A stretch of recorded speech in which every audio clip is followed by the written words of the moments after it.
Polosa, et Simba Lissoute. Pour moi, comme on a kuna, bateau va travailler dans Zambé. En tout cas, basi baké musika. Donc là, va, yo ba mission dans ton pays, aux autres comme il faut. Place nous à où est-ce souté. Ah? Oyoki, allez, quittez. Polosa, on est là-bas, on est là, Là-bas. Ah! On nous a mis dans la range. Comment ok? Ah, vraiment. Qui ça? Et en plus, il y a qui ont commis partout dans l'Europe, dynamique, Congo, commis partout dans l'Europe. Comment ok? Moussala est commis partout. Tout commis en Suède, tout commis à Paris, tout commis à Lille, tout commis à Bruxelles. Et puis, base n'a vu toujours Londres, Angleterre.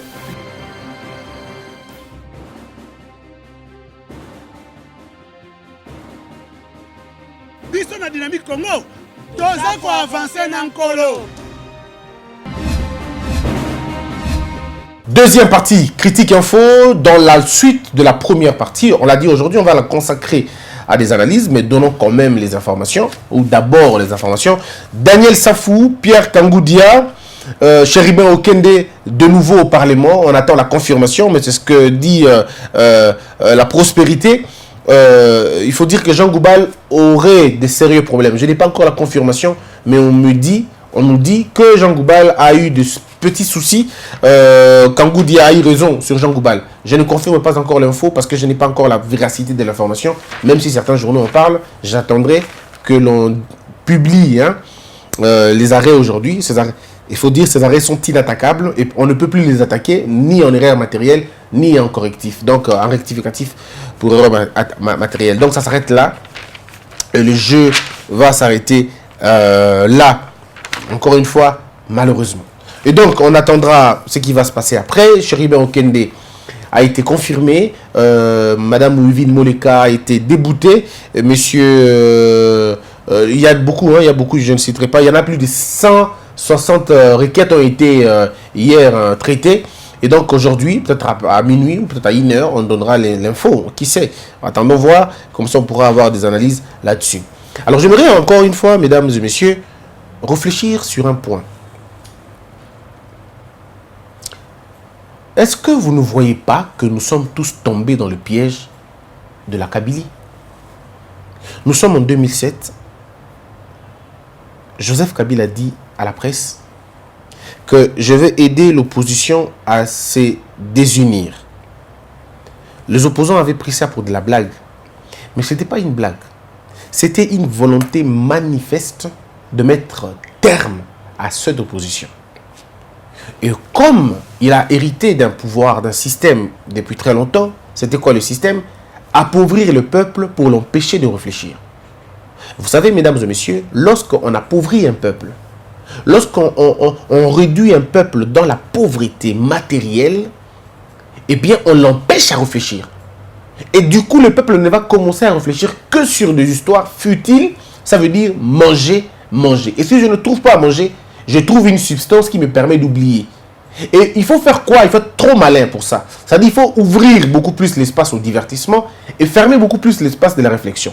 Parce qu'un homme, comme le disait Napoléon Bonaparte, il disait, si je libéralise la presse, je ne tiendrai pas 3 mois. C'est la même chose aussi avec nous. Donc c'est un peu comme pour dire, si je donne à ce peuple l'éducation, si je donne à ce peuple l'instruction et j'arrive à donner à ce peuple à manger, ce peuple va être beaucoup plus vigoureux, beaucoup plus intelligent, beaucoup plus intelligent et sage. Et ce peuple va trouver les moyens pour me faire partir. Et la seule façon pour garder les pauvres dans la pauvreté, il faut leur donner les chemins, leur montrer les chemins de la croyance. Vous avez beaucoup d'églises. Il faut baisser les prix de la bière. Il faut que la bière soit accessible à tout le monde. Ça veut dire bravo l'ivresse. Il faut que tout le monde s'enivre paisiblement, sans aucun problème. Il faut donner à ce peuple-là des produits toxiques qu'ils mangent, qu'ils boivent, mais qui ne contrôlent rien. Il faut l'empêcher même de lire la notice qui se trouve sur ce qu'il veut manger. Parce qu'il a tellement faim qu'il doit d'abord manger, il va regarder après. Et c'est malheureusement ce que nous faisons. La faim dont je parle n'est pas la faim forcément du ventre, mais c'est aussi une faim spirituelle, c'est le vide. C'est le vide qui caractérise l'homme congolais. Je suis d'accord, pas tous les hommes congolais. Il faut toujours relativiser. D'accord? Il faut toujours relativiser. Mais on est tous d'accord que nous avons été atteints par quelque chose de beaucoup plus fort que nous n'arrivons pas à élucider. On n'arrive même pas à donner un nom à ce qui nous est arrivé. C'est le plus grand malheur, je dois le dire. Le plus grand malheur, c'est lorsque l'homme est atteint, comme je le dis toujours, dans son intérieur et dans sa capacité d'être lui. Et donc, M. Kabila a continué avec la logique. Je ne peux pas dire que c'est lui qui l'a inventé. Je vais être faux. M. Kabila n'a pas inventé la corruption, il a trouvé.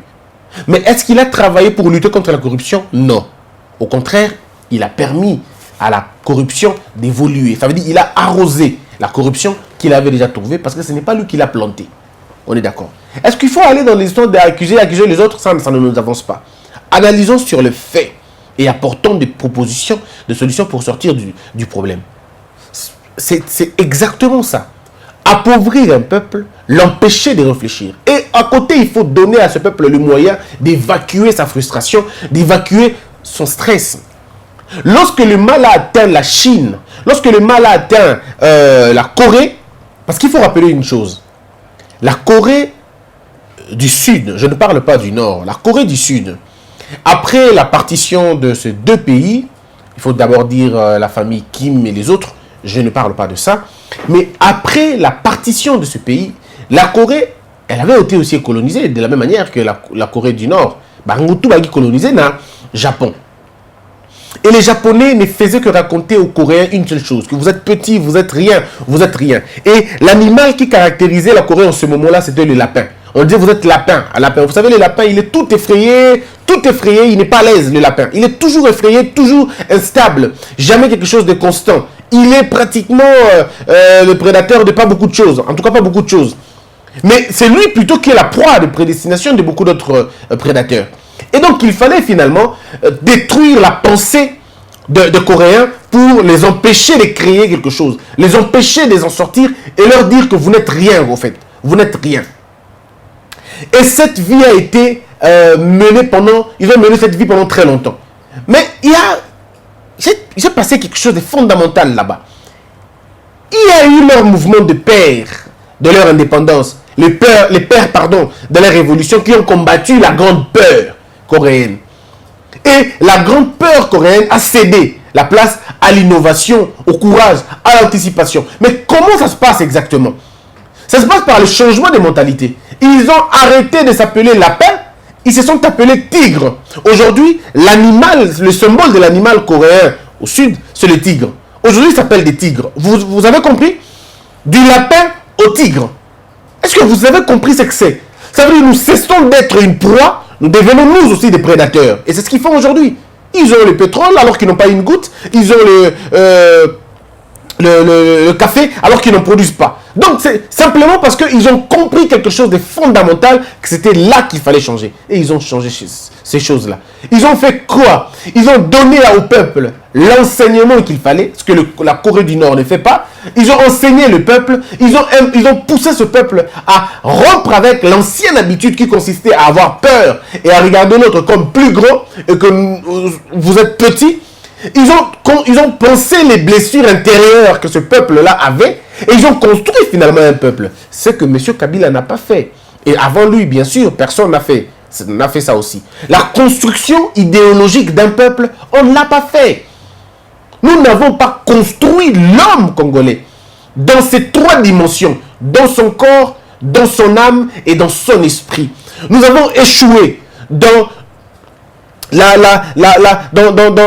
ce qu'on appelle éduquer le corps. On a échoué dans cela. Nous savons tous que nous avons échoué dans l'art du corps, même si nous le nourrissons tous les jours, mais nous le nourrissons mal. Chinchards, boissons toxiques, des produits refusés ailleurs, des produits périmés. C'est ce que les gens mangent, c'est ce que les gens consomment. Et aujourd'hui, nous avons développé comme conséquence cancer de peau, cancer de l'utérus, cancer de ceci, cancer de cela. Mais toutes ces choses sont généralement liées par l'alimentation. Pas forcément, pas toujours, mais en grande partie, nous souffrons de ce que nous consommons. Et ça, c'est la maladie de l'humanité entière. Nous sommes malades de ce que nous consommons. En réalité, parce que nous avons échoué dans éduquer le corps. On a échoué encore d'éduquer notre âme. Nous avons échoué encore d'éduquer notre âme. Et l'âme est éduquée par l'enseignement. Parce que la foi vient de ce que l'on entend. Socrate, non pas Socrate, c'est plutôt Jean-Jacques Rousseau qui fait une sorte d'allégorie, mais il fait une comparaison que j'estime bien. Il dit, l'homme c'est comme le jardin. Vous voulez qu'il grandisse, il faut l'arroser. Et on arrose l'homme par l'éducation comme on arrose les jardins par l'eau. Enfin, en réalité, l'éducation est l'eau pour l'herbe qui est l'homme. Le caractère en réalité. Le caractère, on devient un homme de caractère à force d'écouter, à force de voir, à force de comprendre. Nous développons comme ça. Et lorsqu'on éduque un peuple, lorsqu'on instruit un peuple, son caractère touche. Son caractère est touché, son caractère est impacté et les hommes produisent des miracles. Parce que si vous ne le faites pas, ça sera compliqué. Il faut d'abord titiller l'âme pour que l'homme prenne conscience qu'il a un esprit inventeur. Chacun de nous sur terre a un esprit inventeur. Tout homme sur terre a un esprit de l'innovation, a un esprit de la singularité, a un esprit de la particularité. Mais ce qui fait que nous puissions tomber dans la monotonie, dans la superstition, des peurs stériles, aussi dans les imitations sans aucune dose de personnalité, et surtout dans le conformisme. Ce qui nous met dans ce moule-là, c'est l'absence de la conscience personnelle. La conscience ne réside pas dans l'esprit, la conscience réside dans l'âme. Quand l'âme est formée, quand l'âme est bien outillée, l'homme peut se décider à être fier de lui. Nous avons été atteints et dans notre âme et dans notre esprit. Et notre esprit est inactif et notre âme est amère. Donc, on a échoué dans toutes ces dimensions-là de faire de l'homme un homme. Ce que les autres pays ont réussi. Aujourd'hui, vous avez la Corée, une 12e puissance, le taux de chômage estimé à 3%. Tantôt à 3, tantôt à 4. Mais aucun pays du monde ne manque quelque chose de la Corée. Bon, je vais dire, pas aucun pays, ça c'est trop dire, hein. Je vais relativiser. Plusieurs pays ont les produits de la Corée chez eux. Si vous n'avez pas Samsung, eh bien vous avez LG. Si vous n'avez pas LG, vous aurez certainement un truc qui a Bango. Il s'affirme dans l'automobile, il s'affirme dans la téléphonie, il s'affirme dans Makambo Belé Belé. Si nous prenons la Inde, on va dire la même chose. Les Indes nous ont prouvé que c'était un pays qui dormait. Et quand on a essayé de secouer, de booster leur intérieur, aujourd'hui, la Chine est devenue un endroit presque paradisiaque. Avant, c'était les gens allaient en Chine. Les Congolais partaient beaucoup plus en Chine. Aujourd'hui, ils ont dit non, venez beaucoup chez nous. C'est nous qui venons vers vous. À Kinshasa, ils ont déjà 3 hôpitaux indiens. 3 hôpitaux et grands hôpitaux indiens. C'est-à-dire, si vous êtes à Kin, vous n'avez même pas besoin de payer votre billet pour aller en Inde. Vous restez ici et ils font des capitaux chez vous. Ils ont dépassé les stades de faire l'argent chez eux. Ils vont maintenant faire l'argent chez vous aussi. Ils disent, on a beaucoup gagné chez vous. De toute façon, vous fouillez aussi beaucoup. Vous restez beaucoup en Inde. Nous venons chez vous. Donc, vous ne pouvez pas partir en Inde pour vous faire soigner parce qu'ils ont déjà leurs installations ici au Congo. Est-ce que vous imaginez comment un peuple réfléchit? Et ça, nos autorités nous ont refusé cela malheureusement. Parce que, mesdames et messieurs, quand vous avez le pouvoir, vous avez des possibilités. Ça, c'est le président de Singapour qui en parle. Il dit, vous avez des possibilités. La première, c'est de vous enrichir, vous, et d'enrichir votre petit cercle d'amis. Et le second moyen, c'est d'enrichir la collectivité. C'est de donner l'intelligence au peuple afin que ce peuple devienne de plus en plus riche et épanoui. C'est ce qu'on voit aujourd'hui en Singapour. Lorsque vous avez une assiette en Singapour, vous risquez de trouver 2-3 choses qui sont produites sur place localement et ils mangent ça, ils consomment chez eux là-bas. C'est un peu comme dans les restaurants indonésiens. Quand vous y allez, pas tous, hein, mais dans certains restaurants indonésiens, quand vous rendez, vous trouvez que le plat, quelque chose, c'est fait là-bas. Leur sucre, ils le produisent. Leur café, ils le produisent. Hein, vous trouvez quelque chose, mais chez nous, qu'est-ce que vous vous rendez compte? Vous vous rendez compte de ce que nous faisons? Rien du tout. Pourquoi? Parce que nous n'avons pas compris qu'il fallait sortir de là où nous sommes trouvés. Et le piège, c'était le plus grand piège. Et nous sommes tous tombés aujourd'hui dans le piège de la Kabylie. Ce piège qui nous a déstructurés, qui nous a déphasés, qui nous a désorientés. Au lieu de nous concentrer, rien. Il a donné au peuple congolais. Parce que le taux de l'alcool, encore une fois, ce n'est pas lui qui l'a créé. M. Kabila c'est pas lui qui a amené les bars au Congo. Mais il a quand même permis à ce qu'on ait beaucoup plus qu'on avait avant. C'est à l'époque de M. Kabila que certains quartiers ont vu des bars s'ouvrir chez eux. C'est à l'époque de M. Kabila que dans certaines rues, on a vu des bars. À l'époque de Mobutu, ce n'était pas comme ça. À l'époque de Mobutu, on savait là où l'ambiance vivait. À l'époque de Mobutu, on savait que si tu vas à Matongé, tu trouveras vraiment mouvement évangélique. Si tu vas dans tel endroit, à l'époque de Mobutu, c'était comme ça. Tout le monde pouvait savoir que Ambiance est dans la place telle, Ambiance est dans la place telle. Mais aujourd'hui, à Kinshasa, c'est partout. Je n'ai pas besoin d'aller à Matongé pour passer mon temps. Matongé est partout maintenant. Si même à limiter un quartier résidentiel de prestige, on y trouve des bars et des boîtes partout qui pullulent comme si c'était des écoles et des universités, alors je me dis, dans quoi est-ce que nous investissons? Dans quoi est-ce que nous investissons? Et nous avons orienté tous les investissements dans le divertissement, au point que les entreprises de téléphonie et les entreprises, je ne sais pas moi, des Nini, peuvent venir débourser 1 million, disons, 100 000 $ pour ceux qui vont chanter, 100 000 $ pour ceux qui vont bouger ou déhancher, ainsi de suite. Ils disent c'est le prix qu'on donne au talent. Non, mais vous n'avez pas des infrastructures. C'est une honte, n'est-ce pas? Vous me donnez 100 000 $ et moi je vais aller enregistrer mon son en Europe parce que je vais avoir une bonne qualité. Pourquoi vous n'avez pas compris qu'il fallait d'abord financer les réseaux, investir dans l'art? Si vous investissez dans l'art, vous aurez des artistes. Mais si vous investissez dans l'artiste, vous n'aurez pas l'art. C'est à vous de voir. Ou vous investissez dans l'art, les artistes vont naître, ou vous investissez dans l'artiste, il n'y aura plus d'artistes après. Il n'y aura pas d'art non plus. C'est là le problème, encore une fois. On n'arrive pas toujours à réfléchir convenablement. On n'arrive pas à frapper là où il faut frapper. Dépassé, détruit dans notre capacité d'organiser, notre capacité de lecture et surtout dans notre capacité d'entreprendre. On a prouvé à la face du monde qu'il était impossible qu'on vive ensemble. On a prouvé à la face du monde qu'on n'est pas en mesure de vivre ensemble. 4 présidents après, personne ne fait vivre ensemble. 4 présidents après, on n'arrive toujours pas à vivre ensemble. Je me pose la question, qu'est-ce qui se passe exactement? Alors qu'entre nous, il n'y a pas eu de crimes, entre nous, il n'y a pas eu de guerres, on n'est pas comme certains peuples, on n'est pas comme la Corée qui se sépare, on n'est pas comme eux, on ne s'est pas encore tué. Mais si on est comme ça, mais le jour où on va se tuer, qu'est-ce qui va se passer après? Il n'y aura jamais de réconciliation dans ce cas. Un peuple rancunier, mais obligé de vivre ensemble. C'est là notre plus grand problème. Alors là où on a été eu, c'est quoi? Là où M. Kabila nous a eu. C'est que M. Kabila a commencé son plan depuis très longtemps. Et c'est des bonnes lois. Quand un régime arrive au pouvoir, ça vous lirez Machiavel, vous lirez Thomas Hobbes, vous lirez Hegel, vous lirez les autres. Si vous voulez un peu aller plus loin, vous pouvez même lire Kant. Dans leur philosophie de gestion, ils sont tous d'accord que l'homme politique est d'abord un animal politique. C'est d'abord un animal politique qui ne cherche qu'à ses intérêts. Et c'est Aristote qui va le dire très bien dans un de ses livres aussi merveilleux, que j'aime bien, même s'il contredit un peu Platon, mais je continue à croire que c'est presque la même chose. Mais je vais le dire comme Platon plutôt le dit. Platon le dit dans République, il est clair quant à ce. Regardez, il dit, je vais paraphraser, l'homme politique, on ne lui demande pas, l'homme politique, on n'attend pas qu'il fasse des choses pour vous, c'est vous qui le poussez à le faire. Parce qu'il n'a pas l'initiative, j'oublie les termes, il n'a pas la vraie et la bonne initiative de régler la chose s'il n'est pas bousculé.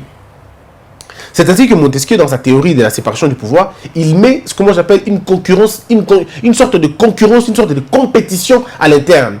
Lorsque les institutions sont dans une sorte de compétition loyale, eh bien tout le monde veut faire quelque chose de bien, l'humiliation. Tout le monde veut aller plus loin, tout le monde veut prouver. Et dans l'architecture démocratique de Montesquieu, il parle de députation, n'est-ce pas? Il parle de la représentativité. Même si cette thèse n'a pas été approuvée par les autres auteurs, comme Socrate par exemple, qui dit, c'est Platon, pardon, qui dit que la démocratie dans un pays où les gens n'ont pas étudié est un système abject. Jacques Chirac va le dire, la même chose aussi. Mais on est tous d'accord que ça crée carrément une sorte d'émulation. Mais on a éteint ça, on a tué ça. Nous, on a tué ça. On a manifesté notre volonté de mettre un terme à ce cycle fonctionnel correct. On a dit non à ça. Ce que nous, on a voulu, c'est d'amener les faibles au sommet et que les intellectuels soient boutés dehors. Parce que la brutalité des insensés est beaucoup plus forte que la brutalité des hommes intelligents. La brutalité des hommes intelligents, elle est ordonnée. elle crée des changements, elle crée des bouleversements, elle change beaucoup de choses. Mais la brutalité des hommes, des idiots, crée des frustrations après, mais c'est la désolation. Je ne suis pas auteur de ces mots. C'est Gustave Le Bon dans son livre Hier et Demain. Il le dit si clairement. Il dit ceci. Il dit les divergences rationnelles se supportent. Et alors que les divergences émotionnelles ne se supportent pas, ne se tolèrent pas. Voyez-vous? Et ça s'explique toujours par la brutalité. Je vais paraphraser. En fait, pour Gustave, le problème n'est pas dans la divergence. Le problème, c'est qui sont divergents. Voilà. Donc, qui sont contre? Si ce sont les intellectuels qui ne s'entendent pas, il dit la voix de la raison va l'emporter. C'est-à-dire la voix la plus forte, c'est-à-dire la voix de la raison, la voix qui a la science à devant, cette voix-là va gagner. Mais lorsque nous sommes dans une logique qui a bateau bazar maël mingité, bangonde bazar contre, eh bien, c'est fini. Et vous allez vous rendre compte, mesdames et messieurs, si vous voulez éteindre un État, élevez simplement les faibles au sommet, ils vont détruire tout. Parce que les faibles sont comme des maudits de la République. Les faibles dans une société, quand je dis les faibles, je ne parle pas de ces petites personnes. Non, je parle de gens qui ont été dépravés. Je parle de pervers politiques. Je parle de désorientés et des ratés, comme on le voit aujourd'hui. Ce sont des gens qui ont été perdus, des gens mordus par l'argent. Ils ont le venin de l'argent en eux. Ils ont le venin, mais ils refusent de l'antidote. Ils ne veulent pas de l'antidote. Parce qu'ils veulent vivre dans ça. C'est comme des vampires. Ils ne vivent que du sang. Ils ne vivent que de la fraude. Ils ne vivent que de la malice. Ils ne vivent que de la corruption. Ils ne peuvent pas vivre en dehors de cette sphère-là. Alors ces gens-là, ce sont eux, malheureusement, que nous avons promus dans ce pays. Ceux qui savaient insulter sont devenus des députés. Ceux qui savaient raconter des bêtises à la télévision sont devenus des députés. Ceux qui n'avaient pas de propositions sont devenus des députés. Et dans tout, depuis l'arrivée de M. Kabila, c'est comme ça. Ah, attendez, c'est pas M. Kabila qui les a votés encore une fois. Non, c'est le peuple qui a voté ces gens-là. Parce que le peuple se reconnaît en eux. Peuple non instruit, député non instruit. C'est comme ça. C'est comme ça, mes frères. C'est comme ça, en fait. Ceux qui insultent beaucoup plus, ce sont eux. C'est à eux qu'on a donné possibilité aux députés. Et aujourd'hui, quand il y a un changement de régime, ils ne peuvent pas intégrer le régime parce qu'ils n'ont pas de proposition. Ils doivent vivre dans l'opposition en train d'insulter parce que c'est là où ils sont à l'aise. Ils ne peuvent pas concevoir leur vie en dehors de cela. Et vous le voyez, vous croyez que ce sont des opposants. Ce ne sont pas des opposants, ce sont des hommes vidés. Ils n'ont pas d'intelligence, ils n'ont pas d'idées, ils n'ont pas d'imagination, ils n'ont pas d'ambition. Et comme ils n'ont pas d'idées, ils n'ont pas d'ambition, ils ne savent rien faire de plus, ils doivent rester dans l'opposition parce que c'est beaucoup plus facile pour eux de critiquer que de proposer. C'est pourquoi vous-même, vous allez lire leur raisonnement, ils ne proposent rien si ce n'est pas critiquer. Ils sont prêts même à aller critiquer parce que le président fait « Ah !» Ils vont dire « Non !» Ils vont mettre du temps là-dessus. Pourquoi? Parce qu'ils n'ont pas d'idée en fait. Ils n'ont pas d'idée. Ce sont les types des opposants qu'on a construits. Ce sont les types de politiciens que nous avons construits dans ce pays. Ils se trouvent partout. Hein. On les retrouve partout. Et dans le Cash, et dans la Mouka, et dans la FCC. Ils sont partout. Ce n'est pas l'apanage d'un camp. Non. C'est-à-dire quand ils se mettent à défendre un homme, vous dites, ouf, oh Penza, Nzambe. Ils n'ont aucune logique de la mesure. Non, pour eux, il n'y a pas d'objectivité. C'est le mal est là et le bien est de l'autre côté. C'est comme ça pour eux. Et là, M. Kabila a réussi sa mission. Il regarde le peuple et dit, mais ces gens sont divisés, quoi. Jusqu'à ce point, j'ai réussi quand même à le faire. Parce que c'est à quoi nous sommes en train d'assister aujourd'hui, c'est quoi? Ce que M. Kabila est à côté, il est parti 18 ans après. Il ne vous a rien donné. Alors, rien, quand je dis rien, c'est vraiment rien. Les gens vont dire, mais c'est trop dur, c'est trop dire. Hein? Ouais, voilà, c'est trop dire qu'il ne vous a rien donné. Non, on compare ce qu'il a fait à ses 18 ans. C'est un peu aujourd'hui dans une analyse objective, on va dire, Mobutu n'a rien fait pour ce pays.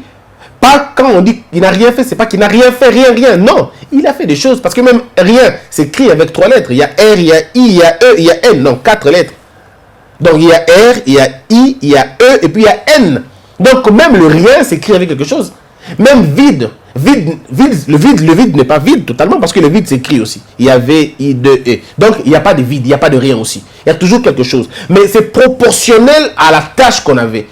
Si moi j'ai été choisi pour vous nourrir tous les jours et que je vous nourris un jour, après 4 jours, après 6 jours, à la fin de compte vous diriez que monsieur a échoué. Il n'a rien fait pour nous. Mais rien fait, c'est trop dire. On va dire, il n'a pas fait assez de choses. C'est un peu comme M. Kabila. Il n'a pas fait ce pourquoi on l'avait placé là-bas. Le contrat social de Jean-Jacques Rousseau n'a pas été respecté. Il a été rompu par M. Kabila. Parce qu'on l'avait choisi, où il était là, pour qu'il donne aux Congolais ce qu'il y avait de mieux. Il ne l'a pas fait. Mais comme il ne l'a pas fait, un peu comme Mobutu ne l'avait pas fait, un peu comme Kabila le père ne l'avait pas fait, mais tous avaient quand même fait des petites choses. La liberté de l'expression aujourd'hui, c'est M. Kabila, on va le dire aujourd'hui. La facilité de parler. Mais ça a un prix. Ah, ça a un prix, M. Tchibéa, je pense à lui. Hein. Ça a un prix. La liberté des manifestations, on l'a vu aussi à l'époque de M. Kabila. Ah, mais on a vu. Ça a aussi un prix. Il y a Roussichi Manga et tout ça. Ça a un prix. Il y a tout. Dans tout ça, il y a toujours des prix. Mais allons plus loin pour réfléchir maintenant. Après 18 ans, en principe, ça serait une année de bilan, une année de voir qui a fait quoi et qui ne l'a pas fait. Mais M. Kabila s'est choisi le moyen de s'en sortir. Il s'est choisi. Quand ils vous ont vu aller aux élections à l'heure de disperser, ils savaient que l'un d'entre vous allait gagner parce que c'était facile de savoir que l'opposition allait remporter ces élections. C'était très facile. Très, très, très facile. N'importe qui le savait. D'accord? On savait que l'opposition allait gagner. Mais on ne savait pas qui. Même si moi, j'avais déjà prophétisé à l'époque. On ne savait pas qui allait gagner. Mais bon, après, vous avez vu ce qui s'est passé. Bon, allons-y comme ça. Maintenant, il sait que voilà que moi, Kabila, on ne parle plus de moi. On parle plutôt de l'autre. Entre-temps, lui, il trouve le temps de se dédouaner. Il se dédouane. Petit à petit, on l'oublie. Et toute la frustration est canalisée vers Félix. C'est lui. C'est lui. C'est lui. Entre-temps, Kabila, ça se retire. Il est aujourd'hui moins bon dans certaines personnes, dans la bouche de certaines personnes. Vous avez entendu des gens dire Félix Tshisekedi est pire que Kabila. Vous avez entendu les gens dire ça. Il est pire que lui. Ah donc, c'est une manière de dire M. Kabila, yoté. J'ai lu le statut d'une dame hier et je pleurais au fond de moi. Je pleurais au fond de moi. Ça m'a donné un dégoût en fait. Un dégoût. Vous savez, la dame écrit quoi dans son statut? Pourtant connue, hein? Elle écrit ceci. Elle prend la vidéo de Martin Fayulu. Martin Fayulu a le balobi. Bando qui a tiré qui bombe lacrymogène. Jean Lobomoni à Barakiango. À Barakiango. Maintenant, écoutez le commentaire de la dame. La dame dit c'est mytho. Il traite Fayulu de mytho. Mytho a fingi. Je ne répète pas les mots, c'est pas important. A lobi. Na souka lobi. Ce qui est là qui attaque Kabila, j'accepte. Nandimi nangata Kabila zonga. Mais Moutuloko l'a été. Je dis mais oh là. Je dis mais peuple congolais. Est-ce qu'on comprend au moins que nous sommes tombés dans le piège? On est totalement dans le piège. On ne sait plus voir les choses. Vous imaginez un peu le niveau? Acceptons qu'il nous a eu, n'est-ce pas? Mais il nous a eu. Et il nous a eu. Profondément même. Il nous a eu. Parce que regardez, on est incapable maintenant. Incapable de le désigner comme le mal. Incapable. Ceux qui sont contre Fayulu, ben ils attaquent Fayulu. Et je suis convaincu, mesdames et messieurs, je suis convaincu. Aujourd'hui, si on passe aux élections, M. Kabila aura encore de voix. Croyez-moi sur parole. Et des gens qui vont voter pour lui vont être ceux qui ne seront pas pour Martin Fayulu. Si vous mettez Martin Fayulu aujourd'hui et monsieur Fayulu, 100%, rassurez-vous d'une chose, Nakon ya bato balingi Félix Tshisekedi, hein? Bato baza pena pro Félix balingi makasi que il y a une solution pour ya Congo. Batouana, croyez-moi, va voter Kabila à 80%. Et va voter parce qu'il a lingi Kabila. Mais bango le mutu bango, Kabila a bien que Martin Fayulu. Au moins attaque Kabila que Martin Fayulu. Alors dites-moi, Bobi Sangaï, nenga mabete. Eza to benga na linga la bolema, eza bo susu, to eza nini au juste. Comment on peut atteindre niveau wana? Il y a que sur la tête qu'on est dans le piège, totalement dans le piège, tel que dessiné. Femmes et enfants et bagages, tout condamné, à tout qu'on a attaqué tout moya. À tout à fait, m'attaquer tout le monde. Vous comprenez? On est perdu, totalement perdu. Vous entendez certaines personnes de la Mouka dire par exemple, non, Kabila est bien. Derrière Kabila, ils allaient qui boiter. Derrière Kabila, ils allaient qui boiter. Yeah, à quoi il m'a dit? Ah, ok. Ça veut dire que au moins lui, que l'autre. On est tombé. Mais il est temps. Il est temps de comprendre que sortons de ce trou, de ce piège. Il n'est pas trop tard. Il n'est pas trop tard. L'unité nous aidera à sauver ce pays. L'unité nous apprendra à vivre ensemble. Développons beaucoup plus la possibilité d'être nous. Mettons-nous ensemble et réglons le problème de ce pays. Ce pays attend de nous la reconstruction. Mais nous n'allons pas le reconstruire par la parole. On va le reconstruire dans l'unité. Le premier élément de la victoire, c'est d'abord l'unité. Si vous êtes unis, ça changera beaucoup de choses. Alors, beaucoup de choses. Vous n'avez pas besoin d'aimer Fayulu. Vous n'avez pas besoin d'aimer Tshisekedi. Vous n'avez pas besoin de les aimer. Vous n'avez pas non plus besoin de les haïr. Mais vous avez simplement besoin d'aimer d'abord le pays et d'objectiviser les choses. Fayulu n'est pas le Satan. Tshisekedi n'est pas l'ange. Tshisekedi n'est pas Satan. Fayulu n'est pas un ange. La vérité ne s'appelle pas Fayulu. La vérité ne s'appelle pas Félix Tshisekedi. La vérité s'appelle vérité. Ça reste là. Ce sont les faits. Arrêtons de nous tromper dans l'adversaire. On a un seul adversaire au Congo. C'est le mal. Un seul adversaire au Congo, c'est le mal. Combattons le mal. Et nous savons, tous nous savons, le camp du mal se trouve où? Nous savons tous qui sont les architectes du mal. Nous savons tous là où on trouve les plus grands corrupteurs. On sait tous, nous savons tous là où nous trouvons des charpentiers de la haine. Nous savons tous là où nous pouvons trouver aujourd'hui ceux qui ont mis ce pays à genoux. J'ai entendu quelqu'un dire, Félix tient beaucoup à genoux. Oh, il a dit debout, place. Si le pays était debout, où? Quel est le secteur où le pays était debout? Oh, Félix tient beaucoup à genoux. Oh, à genoux, avec moi, il a dit debout, place. C'était debout dans quel secteur? Quel était le secteur qui était debout? Oh, il y a à genoux. Vous voyez? Ça, c'est quand la passion nous fait parler. Et puis, je crois même que, ça, c'est un point de vue. Je crois même que, on peut être contre sans insulter, non? Ne trouvez-vous pas? Il y a des gens qui se plaignent. Comme un message, je réponds à Ngate. Non, mes frères, moi, si tu insultes, je ne réponds pas. C'est mon principe. Je ne réponds pas. Si tu insultes, je ne réponds pas. Il y en a même qui m'écrivent. À combien de mais papa, mais le mec qui m'a vraiment le mot il Fayulu à Fingi. Il ne comprend pas, pouf, je ne réponds plus. Il dit, mais pourquoi tu ne réponds pas? Non, Fingi, il a encore tâté de mambo. Quand tu insultes, je n'entre pas. Que tu dises que tu insultes Martin Fayulu ou que tu insultes M. Félix Tshisekedi ou M. Martin Fayulu, je n'ai encore tâté. Parce que j'estime qu'il est très important pour aujourd'hui d'enseigner la vérité aux gens et surtout le respect. Je peux ne pas être d'accord avec toi, mais je n'irai pas jusqu'à t'insulter. Non, mais je ne peux pas t'insulter. Je peux ne pas être d'accord avec toi, mais je n'irai pas jusqu'à te manquer du respect. Non. Même les ennemis ont un code de morale. Ils doivent se respecter quand même. Nous devons observer un code. Je dois te respecter. Même si tu dis des choses qui ne me plaisent pas. Ou tu fais des choses qui ne me font pas plaisir. Je te respecte. Arrivons à nous respecter. Le Congolais, il est extrêmement impoli. Je ne sais pas pourquoi.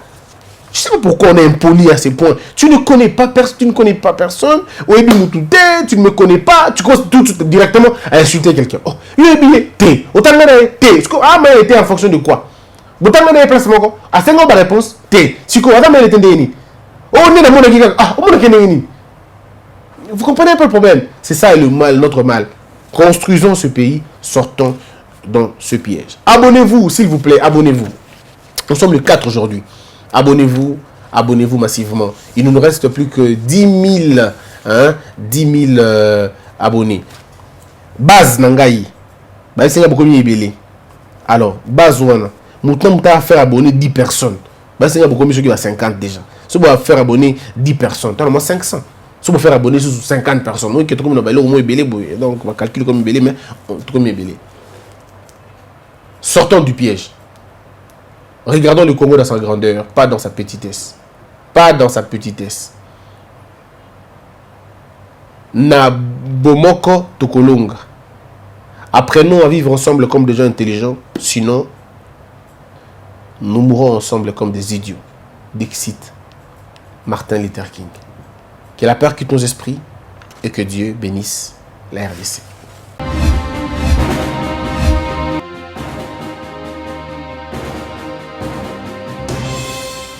Patron na Polosa et simba lisute. Pour makambo na moni kuna bato ba travailler na Nzambe. En tout cas basi bake musika.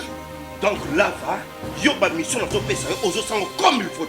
Place no awe za susute. Ah? Oyoki, allez quittez. Polosa. On na bacha bani na kanya. Na lomo na kekuna. Na kekuna. Là va. Ah! Oh, nous avons la range na. Comment coquette? Ah ouais. Vraiment. Qui ça? Et en plus, na yo qui est commis partout na Europe, dynamique Congo commis partout na Europe. Comment coquette? Ça est commis partout. Tout comme en Suède, tout comme à Paris, tout comme à Lille, tout comme à Bruxelles. Et puis base la mission est toujours Londres, Angleterre.